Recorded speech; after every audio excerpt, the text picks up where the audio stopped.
Ever since I was young, I always wanted to invest in property. I'll take you back to 2010.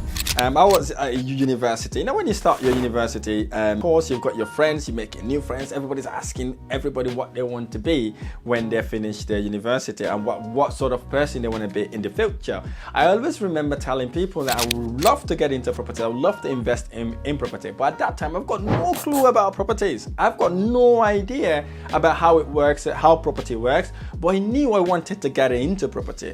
But what started to happen, I started hearing some myth about property. I remember that day one of my friends said, "Whoa, property, you got lots of money to start property." I was thinking, what? How do I do that? I didn't have enough money to get my property investment journey going. So I put it aside. I put it as something that I could do in the future once I've started earning lots of money in my job. So in this video, I'm going to share with you how I overcome the myth about buying houses, because this literally held me back for a very, very long time. I really hope this myth that I'm going to share with you would help you eliminate all those myths so you can start and scale your property investment journey. So before we get going, if you like this video or any of my videos, hit the like button below, subscribe to my channel for more amazing videos.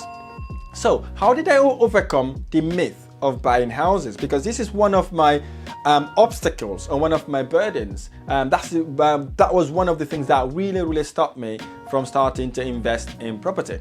So the first myth about property is I was always told I require lots and lots of money to start my investment journey. So I remember at university, some of my friends said that. I remember family and friends saying that. I remember everybody saying that basically. But when I looked at that, that really deterred me from starting to invest in property. I was thinking, whoa, I haven't got that money. I haven't got £30,000. I haven't got £40,000. In some instances, someone told me I need £100,000 to start investing in property.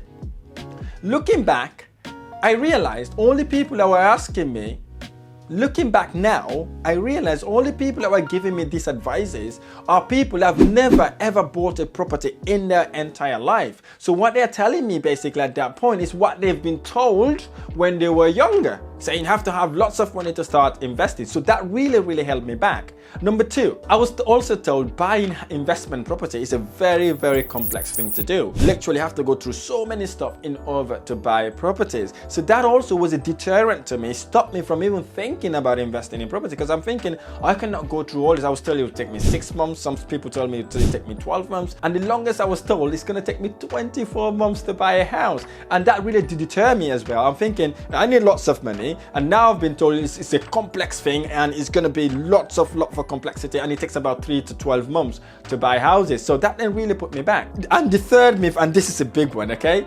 I was told I must be earning lots of money to be able to qualify for a mortgage, right? I'm thinking, okay, if I finish university, how much would I be earning? I'll be earning maybe £18,000 to £24,000. And I realized, whoa, that's not even a lot of money to even buy a flat. So how can I start my investment journey? So looking at that also stops me from investing, okay? Because I'm thinking I'm not going to be earning a lot of money until I've got my qualifications or until I become a professional accountant. So I'm thinking I may not be able to start property investment in my 20s. So that myth was also there, was literally holding me back all the time. And the fourth myth, this is a big one. You ready for it? I was told tenant will trash my houses, right? They're giving me examples of, I think Tenant Nightmare was one of the TV programs where landlords are really struggling to evict tenants. The tenants are not looking after the houses, and it becomes a rope on the landlord's neck. And so actually one of those people referred me to that program, and when I watched that program, I was thinking, what is going on here? I happened to watch the worst Tenant Nightmare program as well. How the tenants grow weed in the property. There's damp and mold everywhere. He's not opening the door for the landlord, and the landlord left stranded. He had to go to court to evict the tenant. Going through all this nightmare stuff. That really put me off. I was like, whoa, I don't want to go through that. That is a hell. And all that time in that program I watched, the landlord wasn't getting any rent. He wasn't getting any rent from the tenant, and the tenant stays in that house without paying anything. So I'm thinking they might be right, because if this is happening on TV, probably it is the truth. Okay, that then stops me. And then the fifth thing also stopped me from investing in property is I was told property investment no longer profitable. They said it's no longer profitable. Like so many people buying properties left, right, and center. You're only going to make £100 per month, and this is not working anymore. You have to go and find an alternative investment, all that sort of thing. So that like, okay, if I'm spending £100,000 to buy a house, right, or £150,000 to buy a house, I don't really want to buy a house at that price only to get £100 profit. So I'm thinking that's not a better alternative investment. So that also stops me from investing in property. The sixth myth, also, I will tell this again. I was told this by a professional financial advisor at that point. He said, if you want to do properties in this country, you require planning permission to do any work in the property. Right? Literally, I was told that. I'm thinking, this is just getting so bad, right? There's no way I could start investing because there's so many obstacles about investing in property. Again, that wasn't the truth, right? I was just being frightened. I've been told this information by people that have never invested in property. Actually, when you bought a property in the UK, you do not require planning permission to do everything. Okay, the only thing you require planning permission is whether you're changing the use of the property, you extend the house from the outside, any external works, or forcing the value a bit more, you require planning permission. And guess what? Planning permission is not a hard thing to do, right? You've got architects that are trained and qualified to do things like that. And actually, having a planning permission, forcing the value of a property would only generate you serious return on your investment. And actually, I get to realize that if you're buying a property and if you're doing internal alterations, you don't need planning permission for it, right? And in most cases, when you bought a property, you're only doing internal renovations and you don't really have to apply for planning. The seventh myth. Number one, I was still earning lots of money. I realized that wasn't the case, right? You could use other people's money to build your property portfolio. Two, investment property is complex. It's absolute BS. It's so simple and easy. As long as you have the right team around you, like a mortgage broker, a solicitor, a coach, or a mentor to guide you through the process, it's a very easy thing to do.